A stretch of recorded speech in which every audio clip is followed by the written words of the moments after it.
তো hello everyone, আশা করি সবাই ভালো আছেন। আমিও ভালো আছি। তো আবার আসলাম আপনাদের মাঝে আরেকটি ভিডিও নিয়ে। তো এই ভিডিওতে আমি কথা বলবো, আপনি হলে আমরা পিছনে যে গাছগুলো আছে সেটা বুঝতে পারছেন যে কী গাছ নিয়ে কথা বলবো। তো যারা বুঝতে পারছেন তাদের জন্য বলতেছি, আমি এখন সুপারি গাছ নিয়ে কথা বলবো। তো সুপারি গাছের চাষের জন্য কি কি লাগে এটা আমি কথা বলবো, যে উপযুক্ত মাটি কীভাবে করবেন, তারপর হলো চারা উৎপাদন কীভাবে করবেন, তারপর হইলো বীজ তোলার জন্য মাটি নির্বাচন কীভাবে করবেন, তারপরে জমি তৈরি কীভাবে করবেন, সার কীভাবে প্রয়োগ করবেন। তো এই ভিডিওতে আমি এইভাবে করবো। এইগুলো ইনস্ট্রাকশন মেনে যদি সুপারি চাষ করেন, তাহলে ইনশাল্লাহ আপনাদের সুপারিগুলো খুব বেড়ে ওঠার সাথে সাথে আপনারা খুব তাড়াতাড়ি ফলও পাবেন সেখান থেকে, মানে সুপারি গাছ থেকে। তো একটা ছোট গাছ থেকে কিন্তু দেখেন যে একটা ছোট গাছ, এখানে দেখেন কতগুলো ফল ধরছে, মানে সুপারি হচ্ছে, দেখা যায়। জি জি ভালো করে দেখে দাও কতগুলো হয়েছে। তো দেখেন এই যে এইগুলি হচ্ছে সুপারি। দেখেন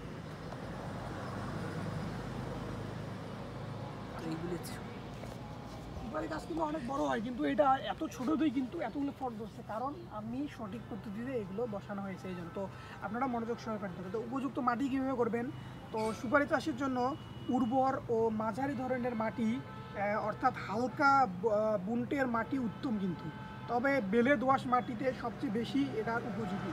তো মাটির পিএইচ মান হবে আপনার হলো 5.5 থেকে 6, এটা হলো সবচেয়ে ভালো হবে। তো চারা উৎপাদন কীভাবে করবেন, সেটা বলতেছি। তো বীজ দ্বারা সুপারি গাছের বংশ বিস্তার হয়ে থাকে। প্রথমে বীজতলার বীজ লাগিয়ে চারা উৎপাদন করা হয়।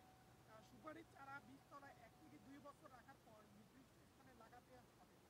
তো চারা উৎপাদনের জন্য যেসব বিষয়গুলো প্রতি নজর দেবেন, সেগুলো হলো আপনার হলো, প্রথমটা হলো আপনার নজর দিতে হবে হলো তো যে বীজতলা করবেন সেটার জন্য মাটি নির্বাচন কীভাবে করবেন। তো সেটা বলতেছি যে দোআঁশ, পলি দোআঁশ মাটি, তারপরে হলো বীজতলার জন্য কিন্তু একদম উপযুক্ত। হ্যাঁ, তো খোলামেলা সেচের সুবিধা আছে এমন হালকা বুনেটের মাটি করা উচিত।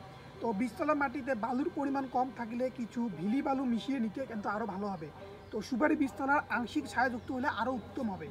তো জমি তৈরি এবং সার প্রয়োগ কীভাবে করবেন, তো বীজতলার জমি 4 থেকে 5 বার ভালোভাবে চাষ দিয়ে আগাছা ও আবর্জনা পরিষ্কার করে তুলতে প্রথম হবে।